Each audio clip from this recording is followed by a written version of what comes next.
존귀하신 하나님, 지난 한 주간은 한가위 명절 연휴를 은혜 가운데 보내게 하시니 감사합니다. 오고 가는 발걸음 지켜주시고 원근각처 흩어졌던 가족, 친지들 한자리에 모여 오랜만에 가족의 정을 나누게 하심도 감사드립니다. 그러나 우리 기억합니다. 이 땅의 삶이 전부가 아니라는 것을, 이 땅 삶 넘어 우리 구주 예수 그리스도 안에서 하나 된 믿음의 권석들, 참된 성도의 만남과 삶이 있음을, 하나님 나라가 있음을 소망합니다. 주여 바라고 소망하기는 비록 이 땅 부름받은 사명의 자리 목숨으로 살아가야 하지만 우리 이 땅을 버타지 않게 하시고 오직 하나님의 나라와 의를 소망하며 그 나라를 오늘 여기서 살아내게 하여 주옵소서. 하나님을 예배하고자 이 자리에 모였습니다.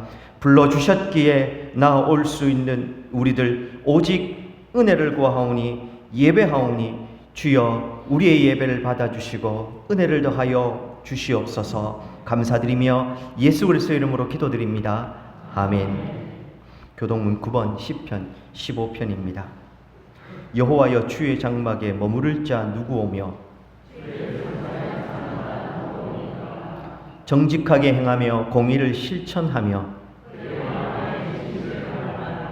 그의 혀로 남을 허물하지 아니하고 그의 이웃에게 악을 행하지 아니하며 그의 눈은 망령된 자를 멸시하며 그의 마음에 서원한 것은 해로울지라도 변하지 아니하며 뇌물을 받고 무죄한 자를 해하지 아니하는 자이니 아멘. 전능하사 천지를 만드신 하나님 아버지를 내가 믿사오며 그 외아들 우리 주 예수 그리스도를 믿사오니 이는 성령으로 잉태하사 동정녀 마리아에게 나시고 본디오 빌라도에게 고난을 받으사 십자가에 못 박혀 죽으시고 장사한 지 사흘 만에 죽은 자 가운데서 다시 살아나시며 하늘에 오르사 전능하신 하나님 우편에 앉아 계시다가 저리로서 산자와 죽은 자를 심판하러 오시리라.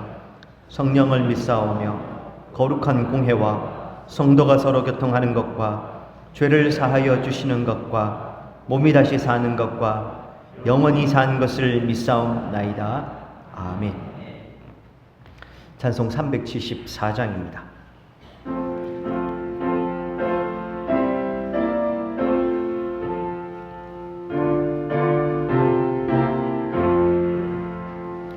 나의 믿음 약할 때에 주가 붙드네.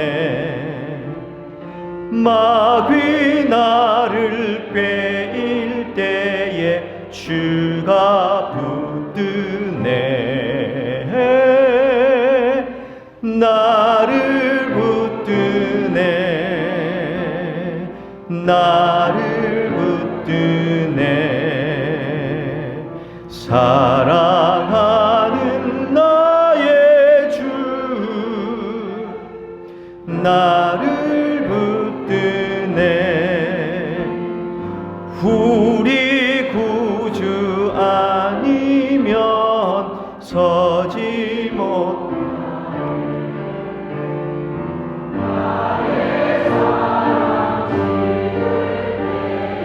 주가 붙드네. 나를 붙드네. 나를 붙드네. 사랑한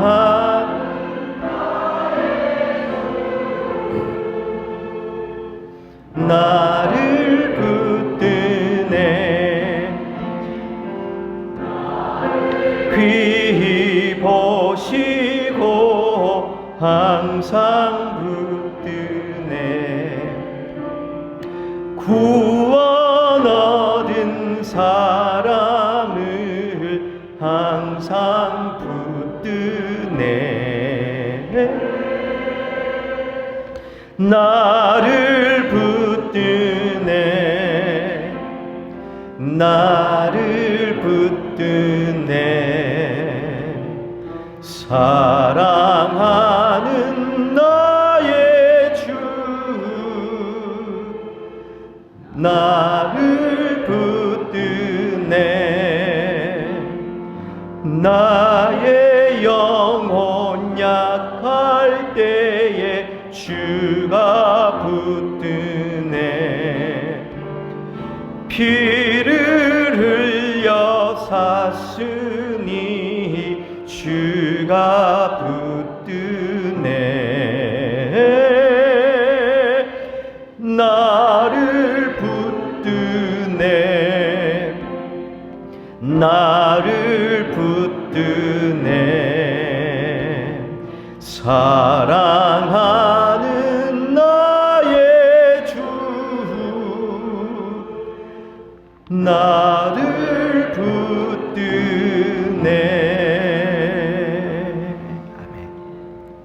이 시간 우리를 대표해서 이석규 장로님 나오셔서 기도해 주시겠습니다.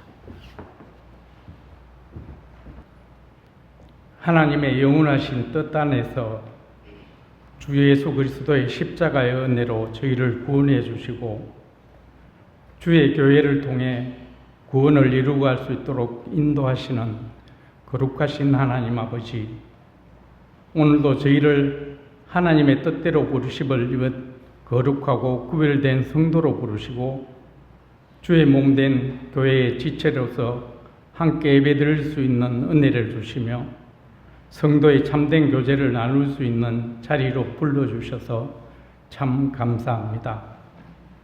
오늘 구별되고 거룩한 날을 저희가 하나님께서 제정하신 안식의 참된 의미를 아는 성도로서 하나님을 인격적으로 만나며 참된 성도의 교제를 나누며 장차 저희가 누리게 될 영적인 복을 온전히 누리는 날이 되게 하시며 저희의 몸과 마음을 다하여 하나님께 온전히 집중해서 말씀을 듣고 예배를 드리는 일에 온 심령을 다하는 복된 날이 되게 하옵소서.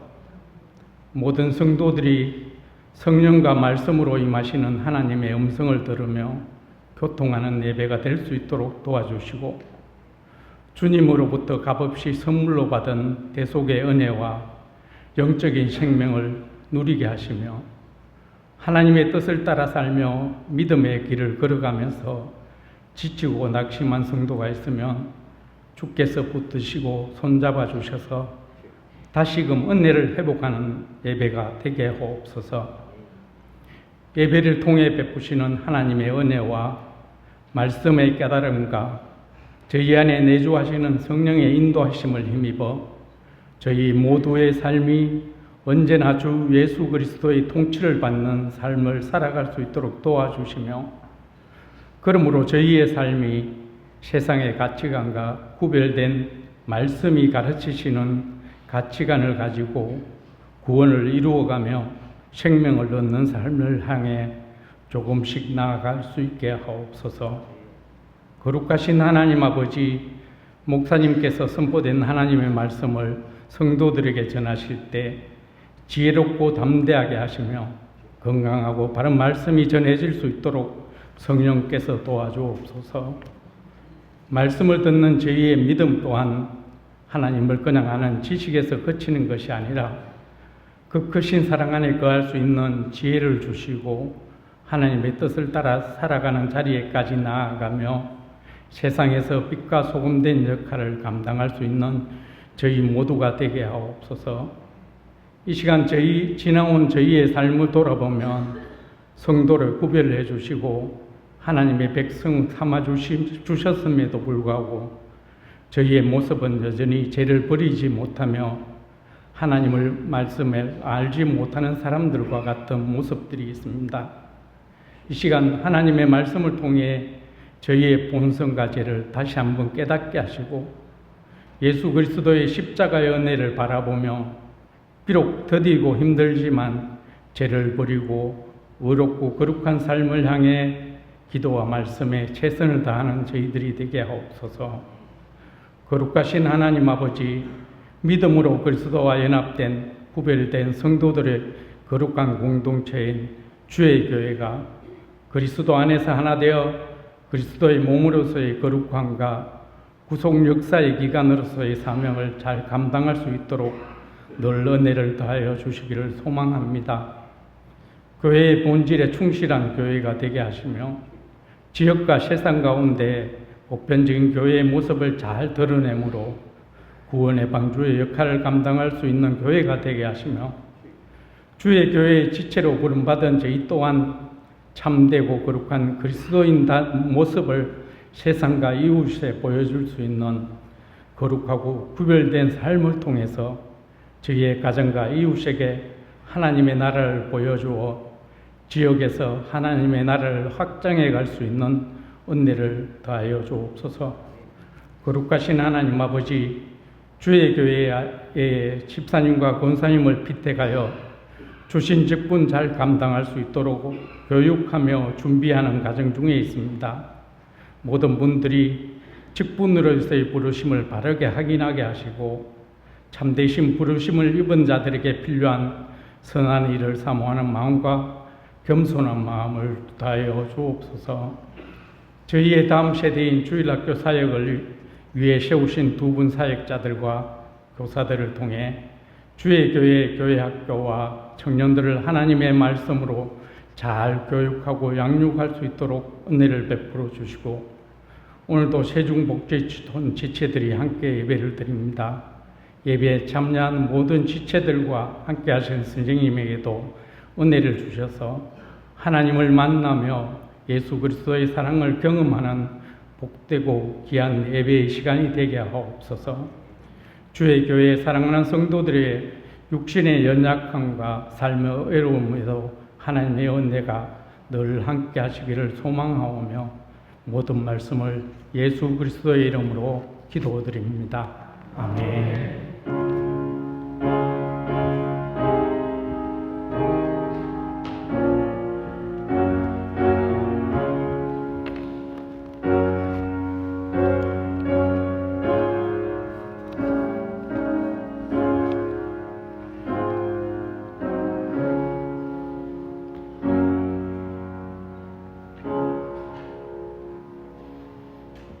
오늘 우리가 함께 나누실 말씀은 사도행전 9장 1절로 9절까지 말씀입니다.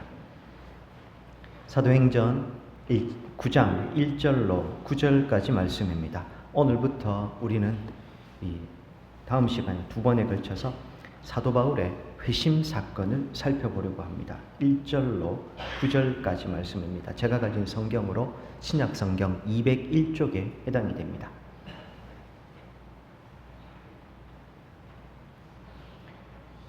교독하면서 한번 읽어가도록 하겠습니다. 1절 제가 읽겠습니다. 사울이 주의 제자들에 대하여 여전히 위협과 살기가 등등하여 대제사장에게 가서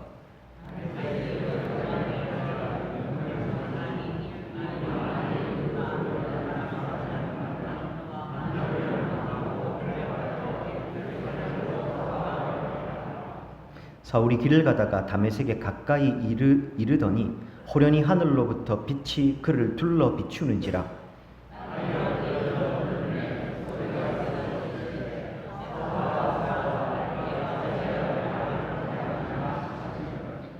대답하되 주여 누구시니까? 이르시되 나는 네가 박해하는 예수라.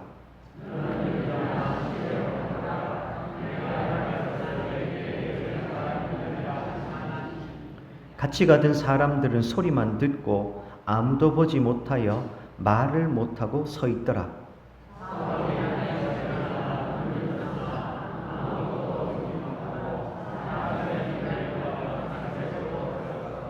함께 읽겠습니다. 사흘 동안 보지 못하고 먹지도 마시지도 아니하니라. 아멘. 찬송 50장 1절 하시면서 우리가 드린 헌금을 하나님께 봉헌하도록 하겠습니다.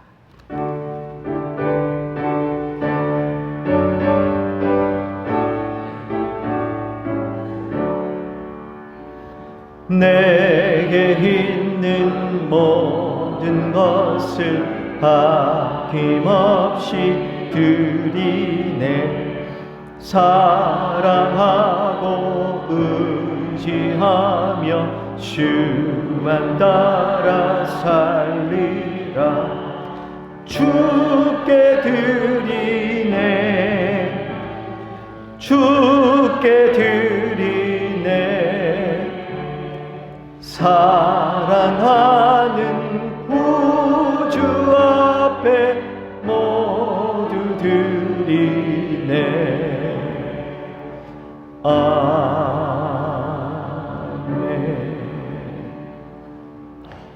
교회 소식 알려드리겠습니다. 받으신 주보 사면을 참조해 주십시오. 지난 명절 제가 알기로는 특별한 사건 사고 없이 우리 성도님들 은혜 가운데 명절 잘 보내신 것으로 알고 있습니다. 혹시 모르는 것이 있으면 우리 구역장들 통해서 꼭 알려주시길 바랍니다.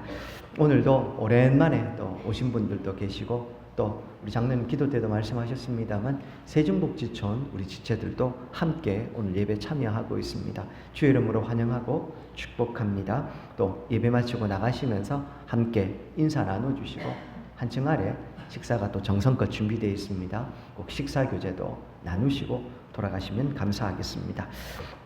내일입니다. 내일과 모레 이틀간 제46회 경신노회 정기노회가 가음교회당에서 진행이 됩니다. 우리 교회에서는 우리 박영철 장로님, 정재일 장로님 총대로 참여하시게 됩니다. 위에서 또 기도 부탁드리겠습니다. 또 뿐만 아니라 제가 오는 21일까지 휴가 다녀오게 됩니다. 또 위에서도 또 기도 부탁드립니다.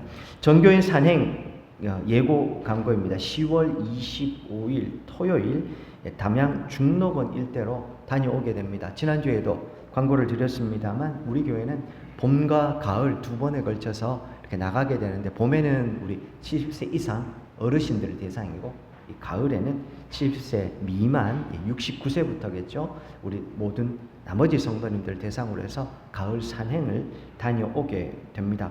특별히 회비 2만 원이고요. 또 다음 주일까지 꼭 가실 분들은 신청해 주시면 감사하겠습니다. 또 그리고 여행자 보험 때문에 주민등록번호가 필요하다고 합니다. 대부분은 그 이전에 다녀오면서 가지고 계시는데, 혹시 주민등록 교회에 참여하는 일에 이 주민등록번호 이런 거 이번에 하시면서 한 번도 구역장이나 우리 교역자들에게 제출하신 적이 없는 분들은 이번에 참여하시면서 같이 주민등록번호도 제출해 주셔서 여행자보험 등록해서 다녀오실 수 있도록 하면 좋겠습니다. 꼭 부탁을 드리겠습니다.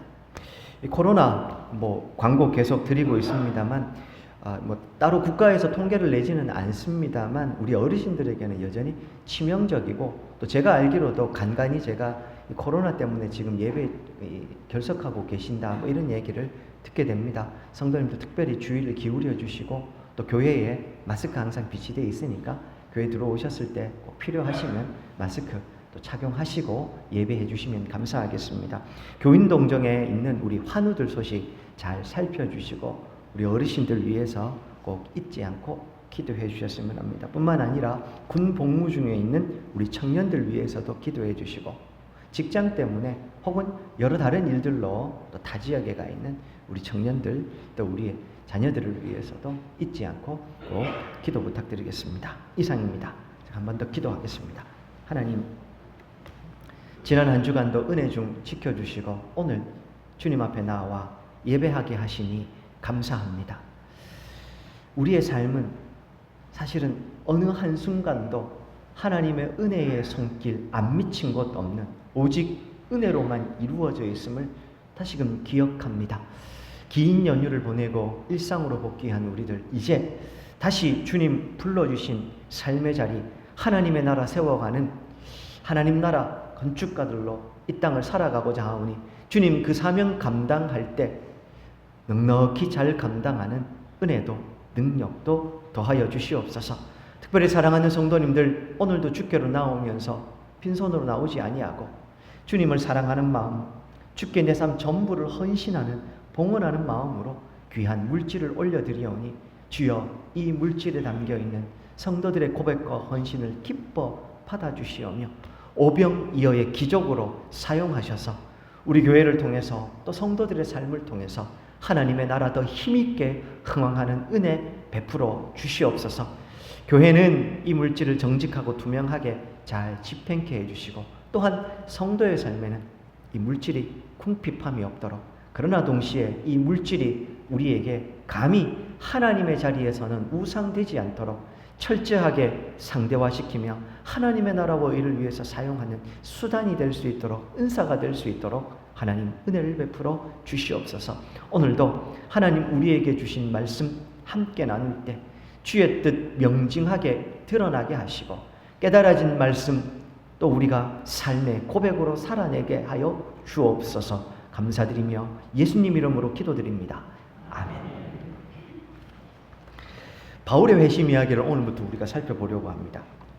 교회사적으로 또 이 초대교회나 사도행전을 넘어서서 교회사적으로도 봐도 이 바울이라는 인물은 굉장히 이 의미 있는 큰 인물입니다. 바울이 남긴 족적이 참 크기 때문에 그렇습니다. 그 바울이 어떻게 하나님으로부터 부름받고 하나님을 만났는지에 대한 이야기입니다. 다만 우리가 이런 이 아브라함도 그렇고 바울도 그렇고 혹은 요셉도 그렇고 우리가 살펴본 이런 신앙의 큰 인물들 살펴볼 때마다 제가 꼭 드리는 말씀이 하나 있습니다. 사랑하는 여러분, 바울이 아무리 위대하고 대단한 인물이라 할지라도 그도 하나님의 역사 안에 사용되는 사람 도구에 불과했다는 사실을 우리가 절대로 잊어버리면 안 됩니다. 아무리 위대한 사람도 하나님 앞에서는 그저 도구요 통로일 뿐 그의 위대함이 하나님을 넘어설 수는 없는 겁니다. 한 걸음 더 나아가면 가끔 스포츠 경기 보면, 팀으로 하는 경기 보면 그런 이야기를 하죠. 팀보다 위대한 선수는 없다. 교회보다 위대한 성도는 있을 수 없습니다. 당연하게도 교회보다 더 큰 목사는 없습니다. 더 큰 사역자는 있을 수가 없는 겁니다. 우리가 오늘부터 살펴보는 이 바울의 이야기를 통해서도 바울이 대단한 게 아니라 그런 바울을 통해서 일하시는 하나님의 위대하심, 하나님의 크심을 우리가 다시 한 번 더 확인하면 좋겠습니다. 단 그런 하나님께 사로잡혀 바울이 어떻게 그 은혜 가운데 일했는지를 통해서 우리가 또 교훈받는 것은 꼭 필요할 것 같습니다. 본문 1절 2절에 보시면 사울이 등장합니다. 여기서 등장하는 사울이 곧 바울입니다. 제가 이전에도 두 번 설명을 드린 것 같습니다만 바울은 뭐고 사울은 뭐냐? 한마디로 이야기하면 사울은 히브리식 이름이고 바울은 헬라식 이름입니다. 아직 이방인의 사도로 본격적으로 활동하기 이전 바울은 히브리식 이름인 사울을 사용했고, 이방인의 사도로 본격적으로 이제 이방으로 다니면서는 바울이라는 헬라식 이름을 사용했다. 이렇게 보면 됩니다. 어떤 분들은 이 사울은 회심한 이전의 이름이고 회심한 이후에 바울이라는 이름을 사용했다. 그래서 사울이라는 이름에는 큰 자다 이런 뜻이 있고 바울이라는 이름에는 작은 자라는 뜻이 있다. 이렇게도 설명을 하십니다. 은혜로운 해석이 돼 성경적 근거는 희박한 해석입니다. 바울이라는 이름의 뜻에 물론 작은 자라는 의미가 있긴 합니다만 사울이라는 이름에 이 큰 자라는 이름 뜻이 있는지는 불분명하기 때문에 그렇습니다. 그리고 또 하나요. 이 성경의 사도행전에 바울이 사역하는 중에 보면 사울과 바울이 같이 번갈아 사용되는 지점이 있습니다. 자막입니다. 사도행전 13장에 보면은요, 이제 바울이 바나바에 의해서 안디옥 교회로 부름을 받고 사역하다가 이제 구브로를 거쳐서 이 소위 선교사로 파송되는 장면이 나옵니다. 거기 보면 사도행전 13장 1절로 3절에 보면 안디옥 교회의 선지자들과 교사들이 쭉 있는데 쭉 이름이 나오고 제일 뒤에 보면 사울이 등장합니다.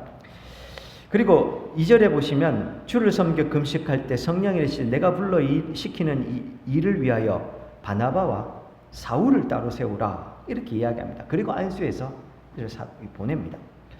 이어지는 8절로 10절까지 좀 보시면은요, 9절을 좀 띄워주시겠습니까?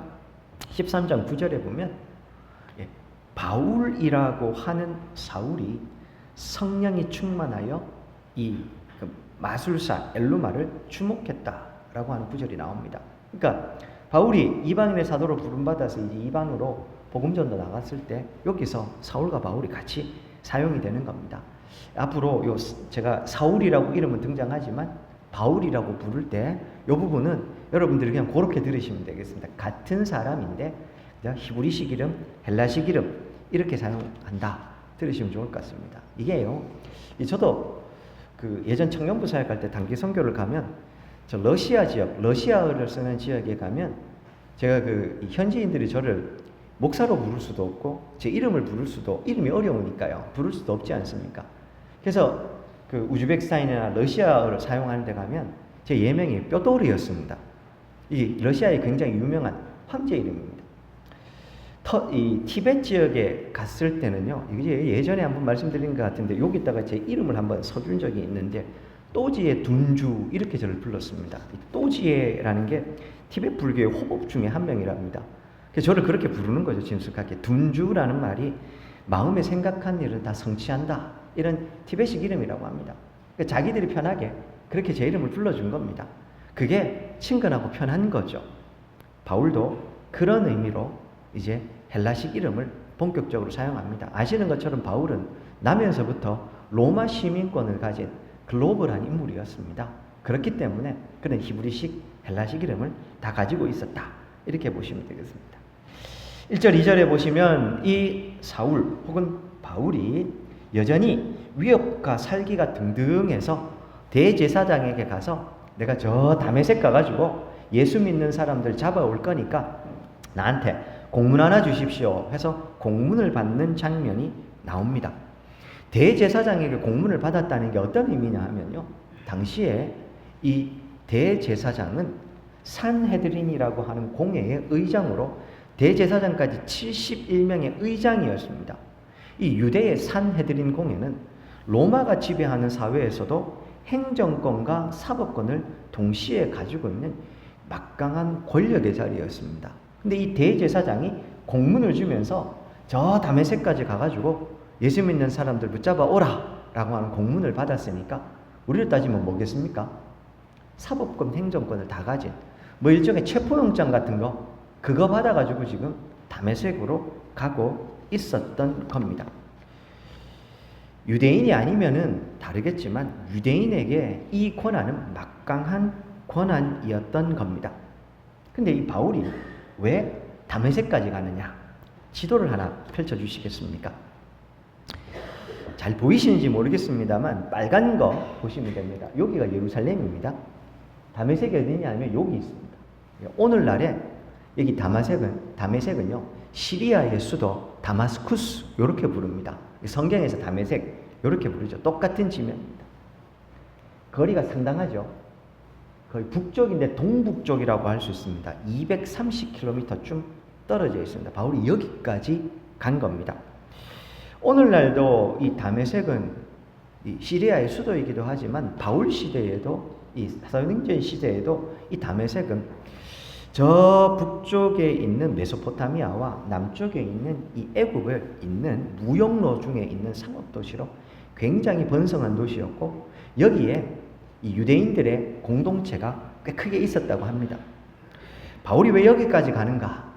잘 아시는 것처럼 초대교회가 박해로 인해서 깨지지 않습니까? 교회 안에 모여있던 사람들이 그래서 온 유대와 또 각지로 흩어지게 됩니다. 근데 특별한 이 주석서에 보면 기록은 없습니다만 바울이 다메섹까지 가는 걸 보면 그때 흩어졌던 사람들이 아마도 이 다메섹까지 갔을 것으로 봅니다. 근데 문제는 이곳이 예루살렘 기준으로 해서 장마치 230km나 떨어져 있는 굉장히 먼 거리입니다. 아마 이 사람들이 흩어져서 갔다 하더라도 일부 아주 소수의 사람들이 이 다메섹까지 갔을 거라고 추측을 합니다.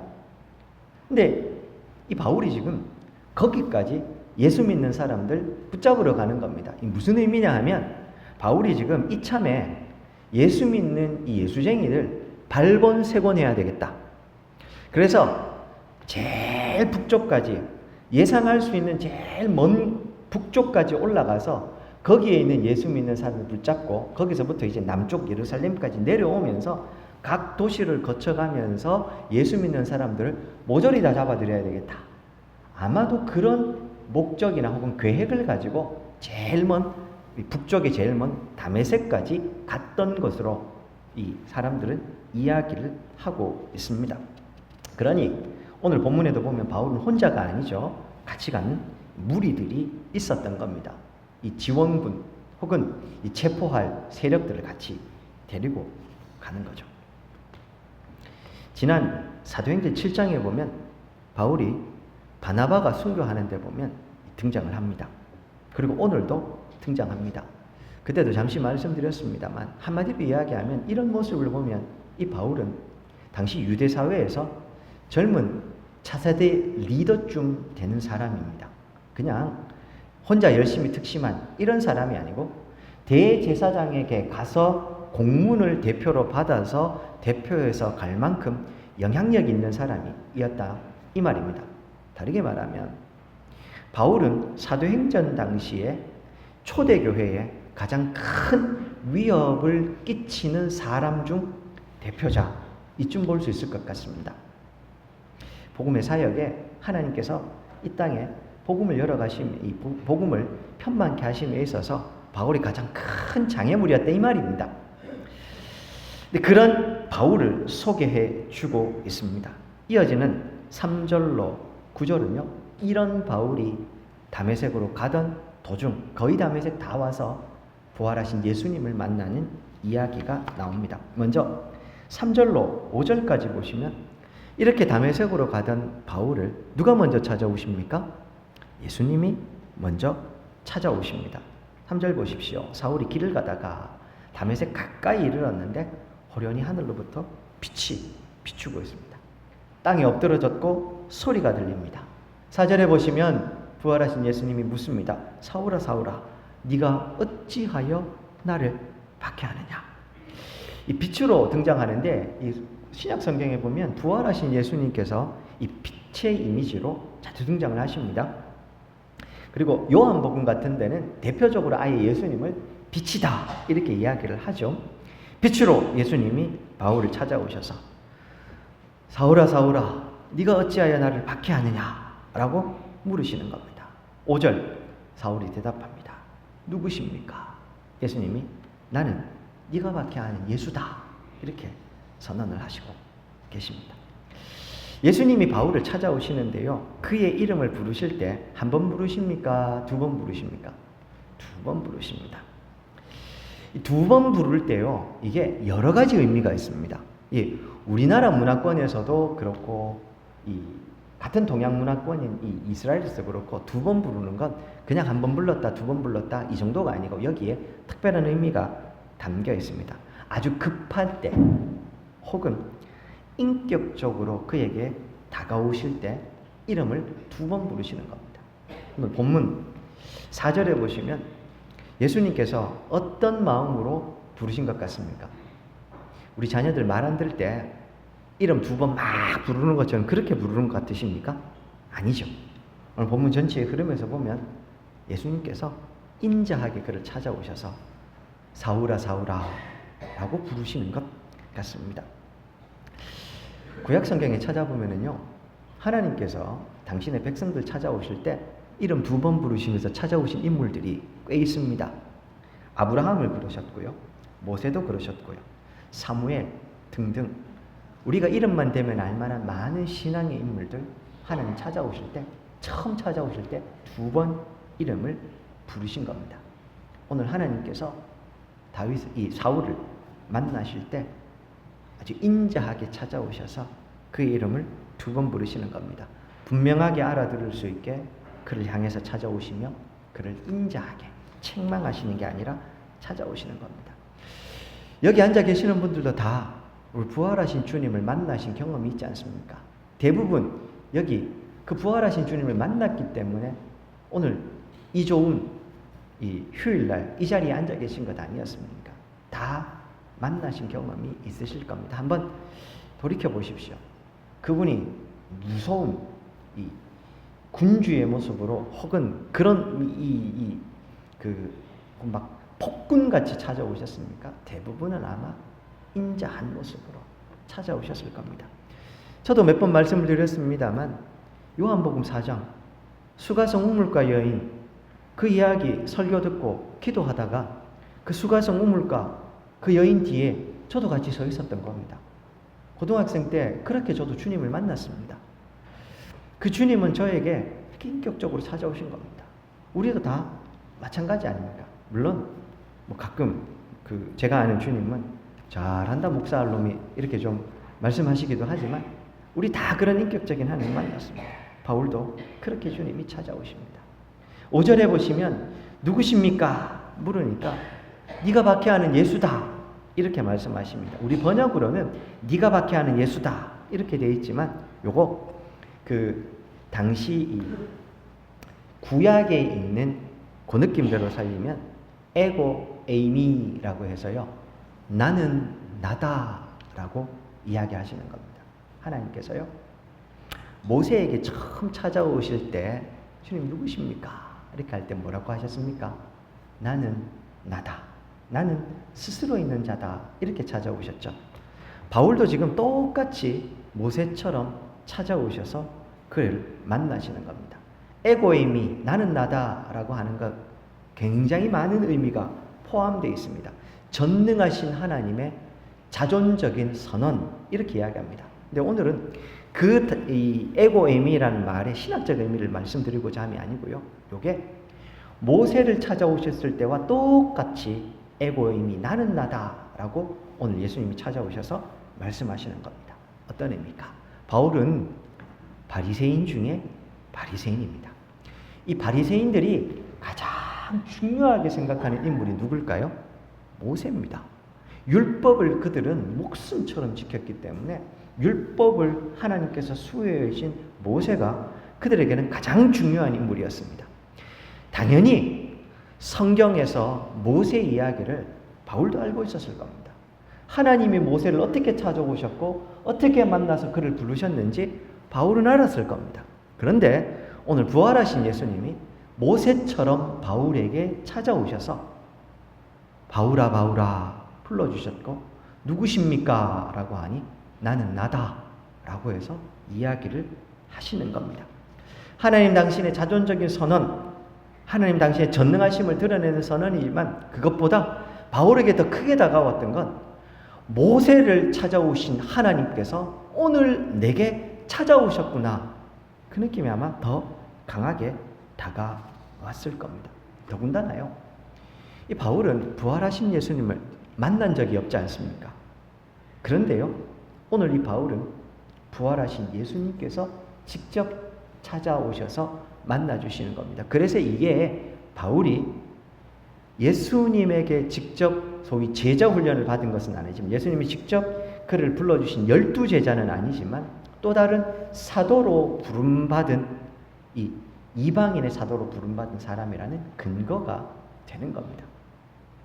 다른 사람들은 호련히 아니면 여러 가지 이 예수님을 믿게 되는 성령을 통해서 믿게 되는 과정들이 있겠지만 바울만큼은 부활하신 예수님이 마치 제자들처럼 직접 찾아오셔서 그를 부르고 계셨던 겁니다.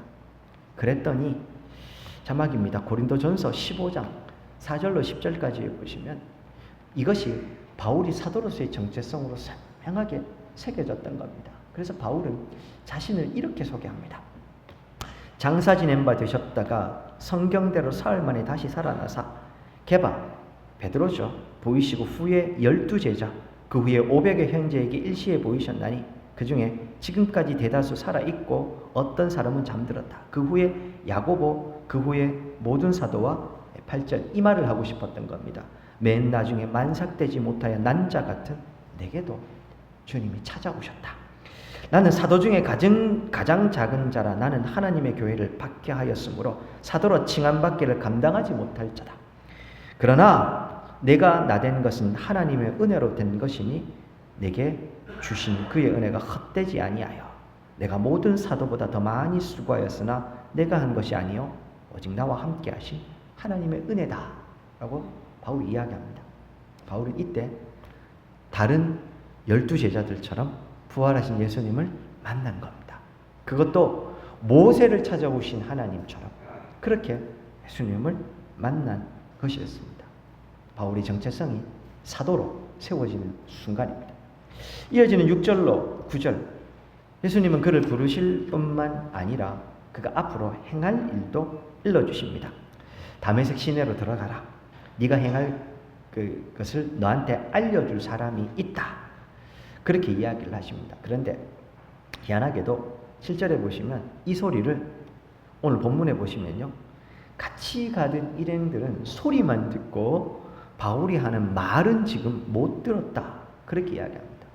이후에 사울이 눈을 떴지만 앞을 보지 못하는 상황에 사람들의 손에 이끌려서 다메섹으로 들어갔고 사흘 동안 보지도 못했을 뿐만 아니라 먹지도 마시지도 않았다. 성경은 그렇게 이야기합니다.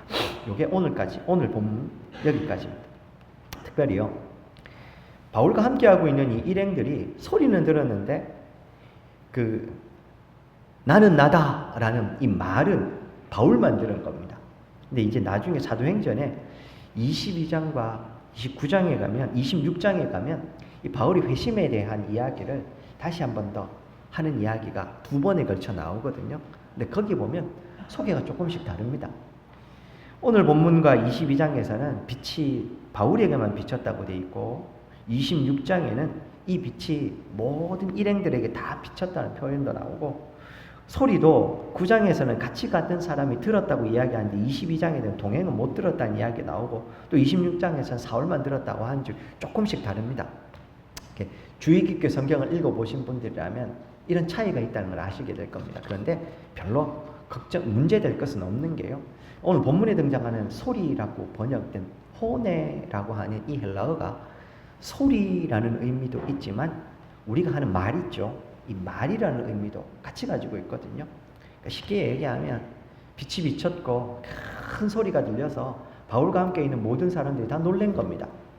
근데 그 많은 사람 중에 인격적으로 다가오셔서 말씀하시고 그를 사도로 부르신 건 바울 한 명이었고, 그런 부분에서 인격적인 만남을 가진 사람은 바울 한 명이었다는 이야기, 그겁니다. 그 이야기가 오늘 본문에 있게 되는 겁니다. 그렇게 바울은 부활하신 예수님을 만났고 이제 다메섹으로 예수 믿는 사람 붙잡으러 갔다가 예수님에게 오히려 사로잡혀서 다메섹으로 들어가게 됩니다. 오늘 본문은 여기까지입니다. 질문입니다. 사랑하는 여러분, 오늘 우리 본문의 앞에 보면 이 바울이 열심도 대단했고 여전히 위협과 살기가 등등해서 대제사장에 공문받아서 이 다메섹까지 예수 믿는 사람들 잡으러 갑니다. 근데 이런 바울에게 누가 먼저 찾아오셨습니까? 예수님이 먼저 찾아오신 겁니다. 굳이 다메섹까지 가셔서 굳이 그에게 먼저 찾아가셔서 친절하게 그에게 말씀하시고 불러주십니다.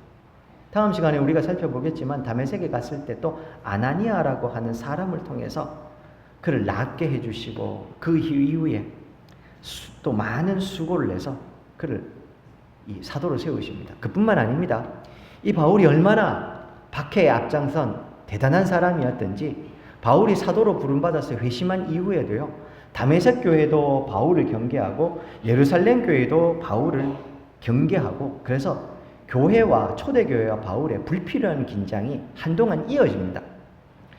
바나바가 오죽했으면 이 바울이 진짜로 회심한 사람이라는 걸 교회에 가서 설명해야 될 만큼 교회가 이 바울을 회심한 이후에도 의심하고 경계를 했던 겁니다. 제가 드리고 싶은 말씀은 이겁니다. 하나님이 굳이 이렇게까지 하셔서 이런 박해의 선봉에 서 있는, 그죠?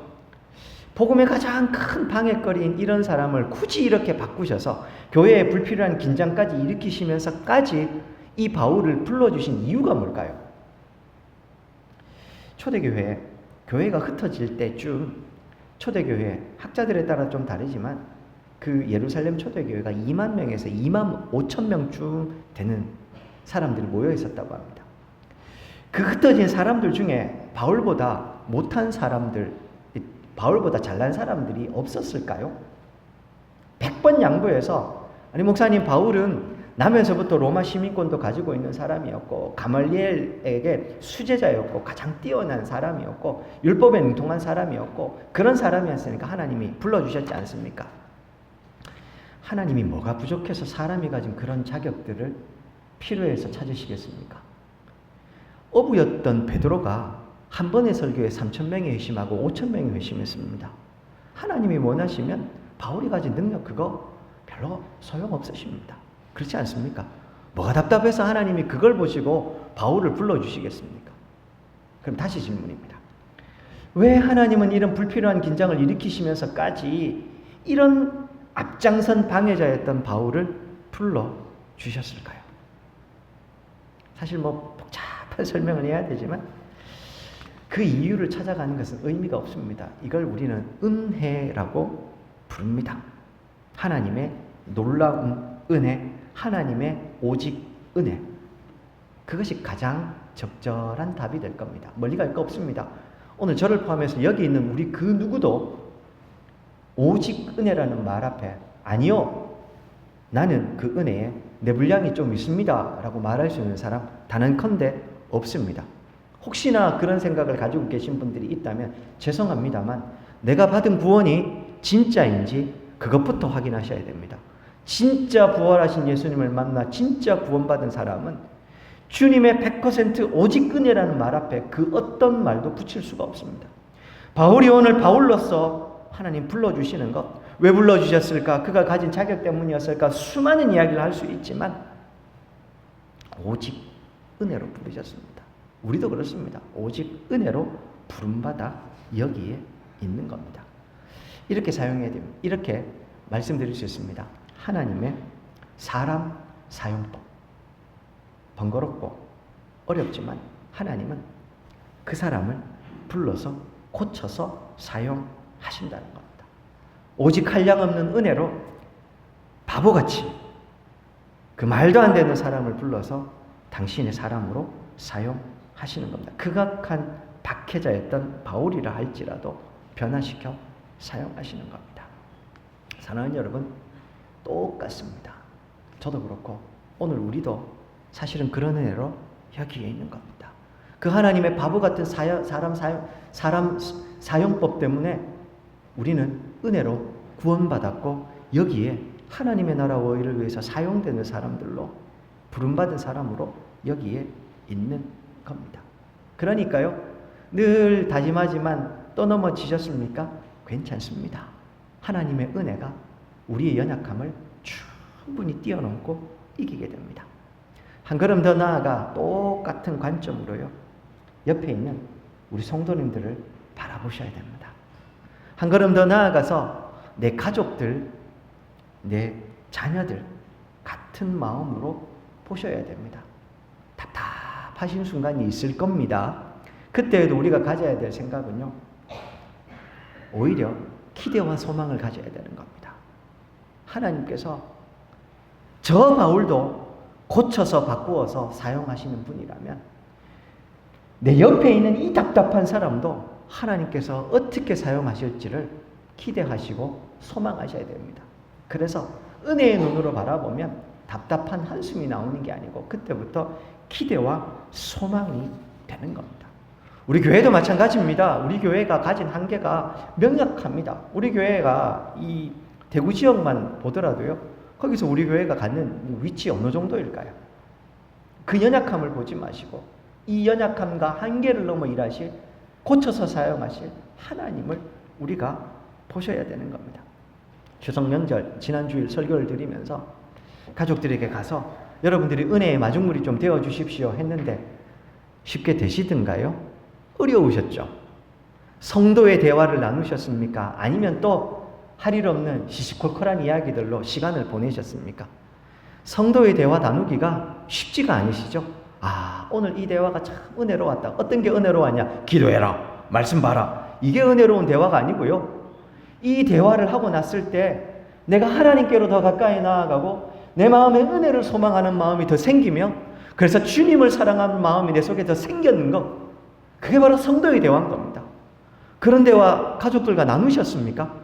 아니, 어쩌면 평소에 같이 하지 않다가 한자리에 모이니까 좋기도 했지만 좋았던 건 1시간, 나머지 그 이후에는 말하다 보니 서로 1년 동안 다르게 살다 보니 대화가 주제가 다르고 생각도 다르고 그러다가 언성도 높아지고 싸우고 마음 불편하고 그러지 않으셨습니까? 괜찮습니다. 그런 가족들, 그런 우리의 한계들 하나님의 은혜가 일하실 겁니다. 하나님께서 고쳐서 사용하여 바울처럼 일하실 겁니다. 오늘 새벽에도 기도한 겁니다. 하나님, 제가 가진 한계가 우리 군위 장로교회의 사역의 한계가 되지 않도록 도와주십시오. 물론 말도 안 되는 이야기죠. 그런데요, 제가 가진 한계는 명백하게도 설교를 통해서 그 한계는 드러납니다. 그렇지 않습니까? 기라성 같은 설교자들 이름 들지 않더라도요, 제가 책으로 만나는 정말 보석 같은 목사님들이 있습니다. 그런 분들 책을 이렇게 읽다가 보면요, 그런 분들 설교를 듣다 보면요, 제 설교가 참 초라하고 참 이렇게밖에 설교를 못하는구나 라는 생각이 들 때가 있습니다. 그런 거죠. 노력하고 열심을 다하지만 이 참 제가 가진 한계가 너무 명백하게 보이는 겁니다. 그래서 기도하는 겁니다. 하나님, 제가 가진 한계가 복음을 전함에 있어 설교의 한계로 드러나지 않도록 도와주시고 우리 교회의 사역의 사명의 한계가 되지 않도록 도와주십시오. 마찬가지로요, 하나님, 우리 교회가 가지고 있는 한계가 명확합니다. 연약함도 있습니다. 근데 우리의 한계와 우리의 연약함이 하나님의 사역의 한계가 되지 않도록 도와주시옵소서. 주의 복음의 한계가 되지 않도록 도와주시옵소서 기도하는 겁니다. 그것을 기도하면서 기대할 수 있는 건 오늘 바울 같은 사람도 하나님이 바꾸어 당신의 사람으로 사용하셨다는 것, 거기에 있는 겁니다. 또 한 가지, 오늘 하나님께서 예수님이 찾아오셔서 다메섹 도상에서 바울을 만난 다음에요, 이 바울이 다메섹에 들어가서 어떤 시간을 보냅니까? 첫째, 그가 보지를 못합니다. 그렇죠? 그리고 9절 한번 보시겠습니까? 사흘 동안 보지도 못했을 뿐만 아니라, 보지 못하는 건 그가 못 본 거고요, 먹지도 마시지도 못한 게 아니라 먹지도 마시지도 않았다라고 이야기를 하는 겁니다. 여기서 우리가 유추해 볼 수 있는 게 뭡니까? 바울도 얼마나 혼란스러웠겠습니까? 명백하게 이 사흘 동안에 바울의 마음속에서 회심의 과정을 거치면서 큰 변화가 일어납니다. 근데 변화가 한순간에 일어나는 게 아니지 않습니까? 사람이요, 자기가 가지고 있는 이 세계관을 깨고 나아가서 한 걸음 앞으로 나가는 건 너무너무 어렵습니다. 안 됩니다. 바울은 누구보다 열심히 있는 사람이었습니다. 그렇지 않습니까? 하나님을 사랑하는 마음에 있어서 바울보다 앞서는 사람 없을 정도로 그는 하나님을 사랑했습니다. 단 그의 하나님을 향한 사랑은 구약에 머물러 있었고 어두움 가운데 어리석은 사랑함이었던 겁니다.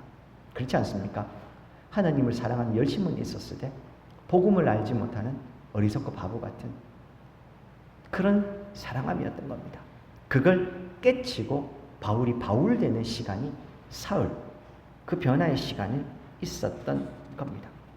가치관이 한순간에 무너져 내리고 내가 가지고 있었던 견고한 틀을 무너뜨려야 되니 얼마나 괴로웠겠습니까? 그 사흘 어떤 의미일까? 우리 주님이요, 기다려주신 시간입니다. 사흘 동안. 이후에 확인하겠지만요, 바울이 아나니아를 통해서 아니아를 명하셔서 세례를 주고 자신을 고쳐줄 것에 대한 환상도 하나님께서 바울에게 보여주시게 됩니다. 첫째, 하나님 우리를 고쳐서 사용하십니다. 둘째, 하나님 우리를 기다려 주십니다. 사랑하는 여러분, 우리의 연약함은 명백합니다. 내가 나를 봐도 얼마나 마음이 답답해집니까? 근데요, 그때 우리가 생각해야 될 게 바로 기다려주시는 이 주님을 기억하셔야 됩니다. 죄송합니다. 자녀들을 보면서 답답하십니까? 기다려 주십시오. 은혜가 이깁니다. 은혜가 이깁니다. 몇 주 전에 오랜만에 10년 혹은 20년 안 만났던 신대원 동기 목사님들, 같은 방을 썼던 룸메이트 목사님들을 만났습니다. 각자 사역 열심히 하다가 만났으니까요, 서로 많이 달라져 있었습니다. 청년으로 만났는데 말 그대로 진짜 중년이 다 돼서 저는 머리가 다 사라져 버렸고, 어떤 분은 그 까맣던 머리가 백발이 됐고, 그렇게 만났습니다. 오랜만에 수다를 좀 떨었습니다. 그런데요, 오랜만에 목사의 대화를 했습니다. 그 대화를 하다가요, 제가 마음이 참 하나님 앞에 부끄러워졌었습니다. 한 목사님은 그 교회를 개척하시고 10년이 넘는 시간 동안요, 하루에 3시간, 4시간, 많게는 5시간 매일매일 새벽 기도 준비를 꾸준히 하셨답니다. 그 외에 새벽 기도 준비를 그렇게 했으니 다른 설교에 오죽하겠습니까? 목사의 일은 설교하는 일, 이게 1번이다. 다른 모든 일들은 2번 두고요. 스스로 자발적으로 격리합니다. 세상으로부터. 답답하죠. 답답할 수도 있지만 그것이 1번이기 때문에 그 일에 마음을 쏟은 겁니다. 그러다가요, 건강에 적신호가 와서 몸의 모든 수치가 다 올라가서 병원에 갔더니 목사님, 이러다가 1년 내로 돌아가십니다. 그래서 그때부터 그 목사님이 운동을 시작하신 겁니다. 건강을 위해서 운동을 시작한 게 아니고 이유가 기가 막힙니다. 목사의 이 사명, 설교하는 이 일을 제대로 잘하기 위해서 운동을 시작하신 겁니다. 제가 그런저런 제가 이제 새벽 기도 설교를 한 2시간, 3시간 정도 하거든요. 나름대로 열심히 한다고 생각했는데 부끄러워진 겁니다. 더 열심히 해야 되겠다. 그리고 목회를 대하는 그 자세를 보면서 또 부끄러워진 겁니다. 뭐 그 외에도요, 이런 부분들은 우리가 어떤 책을 좀 읽어야 되고, 이런 교리적인 부분들은 어떤 것들을 좀 찾아가야 되고, 뭐 여하튼 반나절이 넘는 시간 오랜만에 목사의 대화를 한 겁니다. 저의 부족함을 느꼈습니다. 연약함을 본 겁니다. 오늘 말씀을 보다가요, 위로가 되기도 하고 도전이 되기도 합니다만 저에게 위로가 많이 됩니다. 그런 나도 고쳐서 오늘 여기에 세우신 겁니다. 이런 나도 하나님이 지금도 기다리고 계신 겁니다. 사랑하는 여러분, 소망하시고 기대를 가지십시오. 내 한계가 하나님의 한계가 아님을 기억하셨으면 합니다. 고쳐서 사용하십니다. 기다려 주실 겁니다. 나도 기다리셨던 하나님께서 너도 기다리실 겁니다. 내 자녀도 기다리실 겁니다. 우리 군의 장로교회도 기다리실 겁니다. 그런 하나님을 소망하시면 좋겠습니다. 말씀을 좀 맺겠습니다. 예수 믿는 사람 붙잡으러 다메섹 가다가 바울 자신이 예수님에게 붙잡혀 버렸습니다. 오늘 특별히 9절 다시 보시면 사흘 동안 바울이 보지도 못했고 그리고 마시지도 못하고 먹지도 않은 시간을 보내게 됩니다. 이 사흘 퍼뜩 드는 생각이 있죠. 구약의 요나가 큰 물고기 뱃속에 사흘 동안 들어가 있다가 나옵니다. 회심의 시간입니다. 그리고요, 예수님 죽으시고 부활하시는 3일의 시간, 죽음의 권세 이기시고 부활하시는 시간. 그렇게 보면 바울은 이 3일의 시간, 회심의 시간이었으며 부활하신 주의 우리 오늘 찾아오신 예수 그리스도의 부활에 자신을 죽이고 동참하는 시간을 가졌던 겁니다.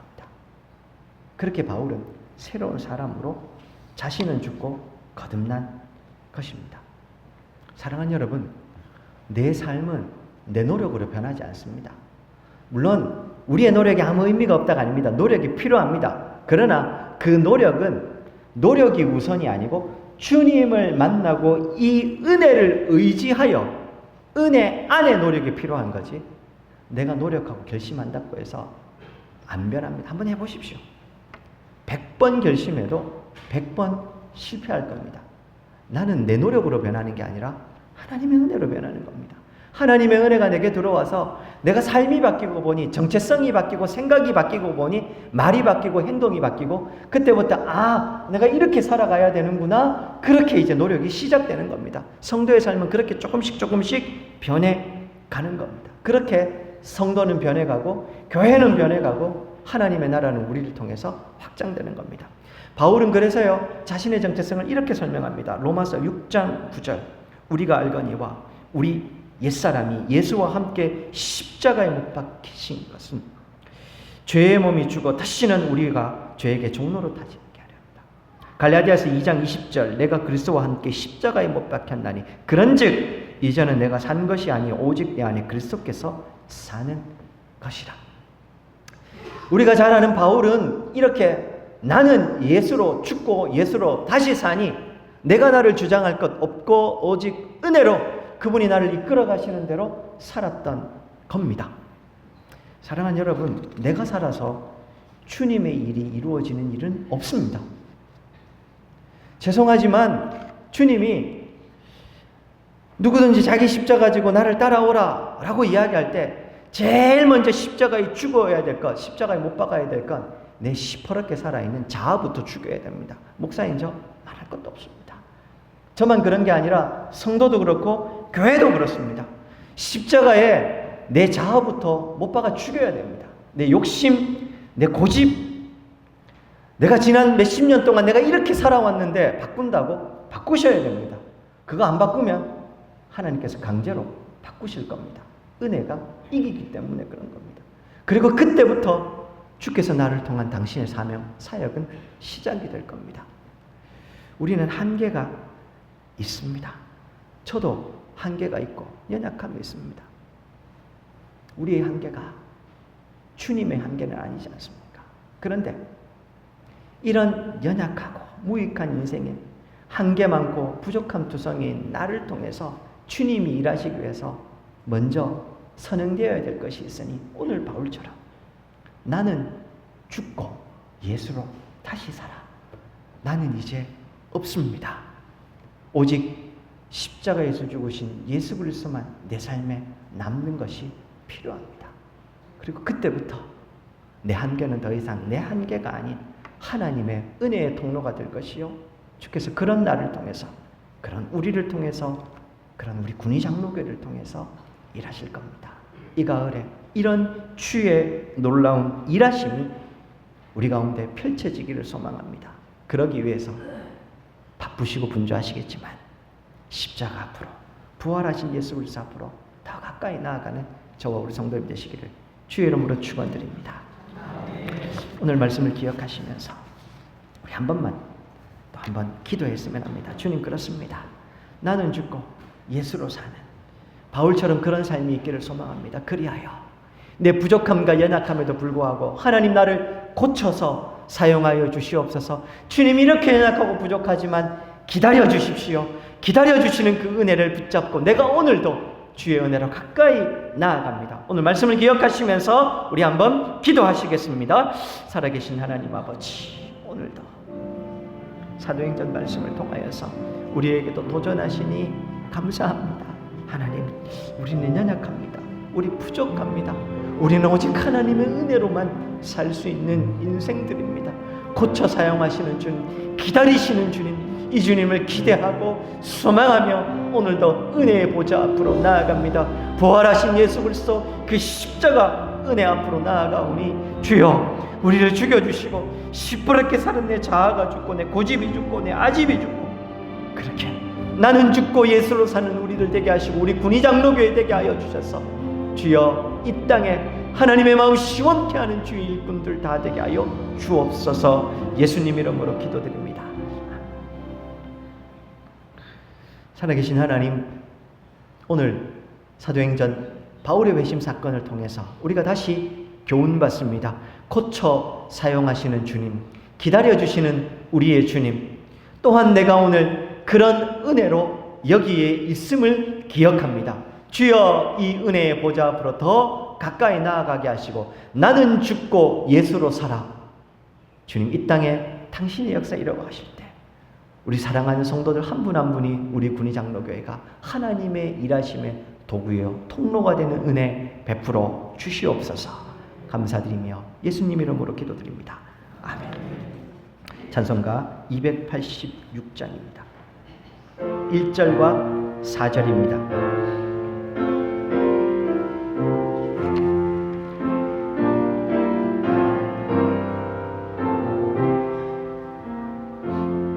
주 예수님 내 맘에 오사 날 붙들어 주시고 내 마음에 새 힘을 주사 늘 기쁘게 하소서. 사랑의 주, 사랑의 주, 내 마음속에 찾아오사 내 모든 죄 사하시고 내 상한 맘 고치소. 4절입니다. 주 예수님 내 맘에 오사 내 길 인도하시고 주 성령을 내 맘에 채워 늘 충만케 하소서. 사랑의 주 사랑의 주 내 마음속에 찾아오사 내 모든 죄 사하시고 내 상한 맘 고치소서.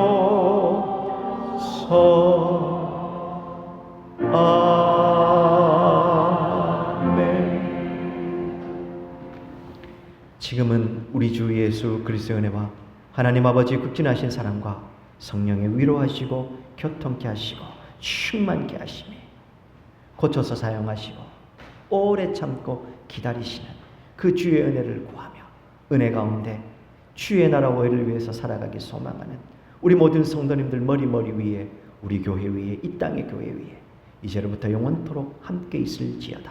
아멘.